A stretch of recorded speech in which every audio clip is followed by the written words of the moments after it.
Hi guys, it's Clumsy Sims, welcome back to my channel and welcome back to a brand new video. In this video I'm giving one of the most iconic, if not the most iconic Sims family a makeover. And yes, I know you've probably seen a ton of people giving them a makeover, but honestly, they deserve it. And that's why I don't want to talk about why I choose what CC and stuff. I would rather dive a little bit into the history of the Goth family because I think that's what truly makes them iconic. Not too much though, so I will link some more in-depth videos down below. But I would recommend you to grab a snack, make you some tea or coffee, whatever you prefer, and just relax a bit. I know you need it, because we all do, honestly.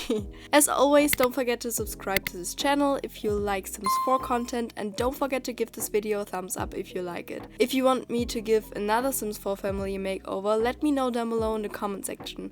But now let's finally start. I think what makes the Goth family and its members so iconic is that they not only were present from the start of the franchise, they were in every single Sims generation and some bonus games. That means they were in The Sims 1, 2, 3 and of course The Sims 4, but also in The Sims 2 for the Game Boy Advance, The Sims 3 for Nintendo, The Sims 3 Pets for console, and The Sims Bustin Out. They were considered key founding families in the towns they lived in, like Sunset Valley in The Sims 3 and Willow Creek in The Sims 4, but other members that aren't part of the immediate family were also featured in Moonlight Falls, Lunar Lakes, and the Sugar Maple Coast. The first possible member of the family probably already existed in the medieval era, and her name was Lady Raven Dancer Goth.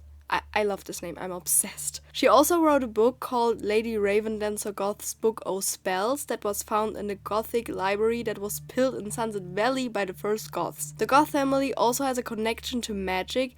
It's shown in quite a few games that Bella can use magic powers. And as you can see with Bella, beauty runs in the family. There's a legend that Morgana Goth drove men to insanity with her beauty in the 19th century, so that a doll was made and produced to resemble her.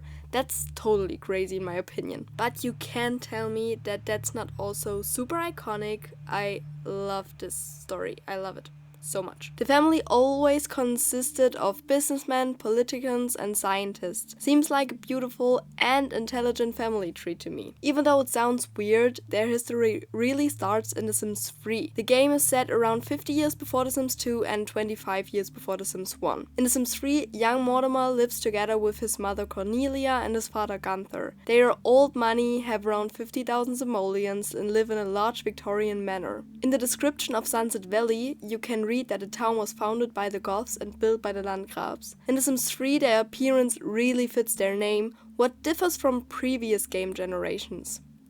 In The Sims 3 In The Sims 3 Supernatural Pack, a bunch of other family members join the game. Frida Goth, who is Gunther's sister, moves to Moonlight Falls to marry a member of the Landgrab family, but she decides against it, so she joins her uncle Samuel. He tragically passed away because he ate a magic jelly bean, and that totally reminds me of Dumb Ways to Die. Anyways, his wife Olivia electrocuted herself to death while mourning his death. At the same time, she set the house on fire, and Frida tragically also passed away because of this fire. How unlucky do you want to be? This part of the family? Yes. Tragic. That's the only thing I can say to that. Now they live all as ghosts there at least. I mean, cool. And they also live together with a fortune teller, so cool.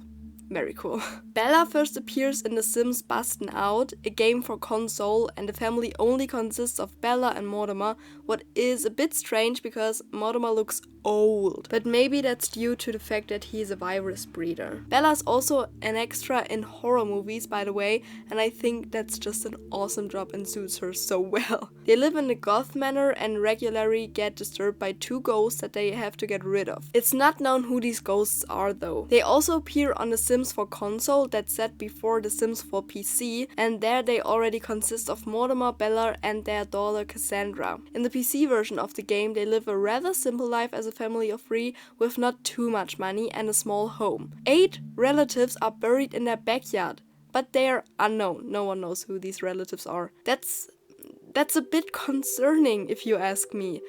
But you do you, I guess. Mortimer's parents make their first official appearance in the franchise in The Sims Unleashed, together with their 2 cats. Their relationship is a lot better than 25 years ago, what would be around Sims 3 times. Let's continue with The Sims 2. There they are rich again, like rich. They have a net worth of 640,000 simoleons, and it's quite impossible to make this much money in normal gameplay without cheating. But most of the money was probably made by selling a house and getting money from Mortimer's dad, who passed away by now. Mortimer is an elder at that point, and Bella is literally gone. Not there anymore. She's missing because she was abducted by aliens actually. Since that happened, Mortimer's been seeing Dina Caliente, who's only with him for his money. I mean, get that coin, girl. Mortimer's daughter Cassandra is engaged to Don Lotario, and I mean, ew, why would you do that? I can smell the emotional trauma from this relationship here. I can smell it. Like, why would you do that to yourself? How can Mortimer allow this? I bet it's because Bella's gone. She would never allow this. Because she's an icon. But why? No. Why are the Sims makers so cruel? Cassandra did nothing wrong. Or did she? I don't know. And if you like Don Lotario, please seek help. Like, for real. I mean, I don't want to badmouth anyone, even though I do right now. And I don't want to come for you, and everyone has their own opinions, but that's not healthy. For real, please don't stan him. I don't understand that, genuinely. Please stop. We can find another Sims character that you can stan. There are many cool Sims characters, just not him. Thank you for listening to my TED Talk about hating Don Lotario. Or thinking he's an awful sim. And Alexander, Mortimer's son, is also there. He's literally just there.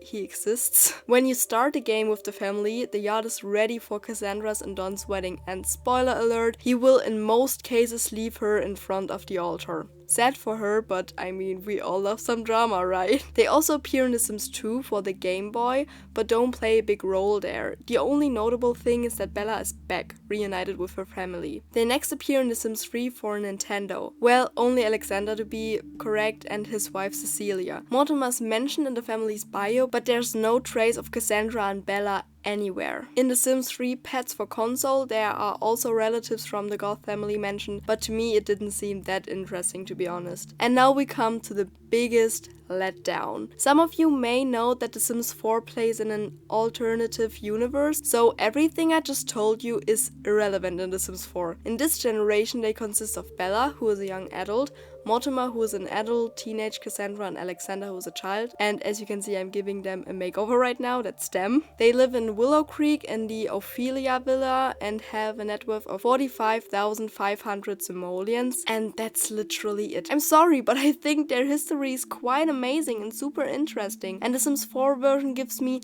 nothing. Absolutely nothing. Big letdown in my opinion. Nonetheless, they are still iconic, and a little fun fact at the end that is probably kinda obvious. The main family is most likely inspired by the Addams Family.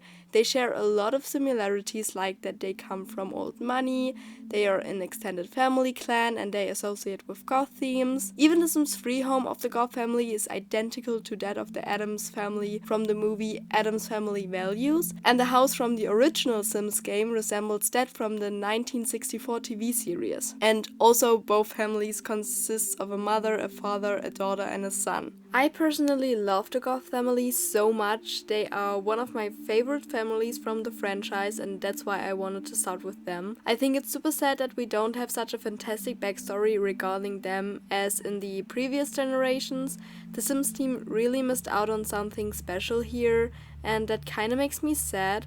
But is of course not a Goth family problem, it's an overall problem. I definitely have the urge to play Sims 3 or Sims 2 now. Sadly my laptop can't handle it, but a girl can dream and be nostalgic, right? If you want, you can also tell me if you like the Goth family as much as I do, or if you like another family very much. It would definitely interest me. What do you think about this topic? And also, do you think it's sad that they don't have the backstories anymore and that The Sims 4 plays in another universe? Because I think it's sad. What do you think?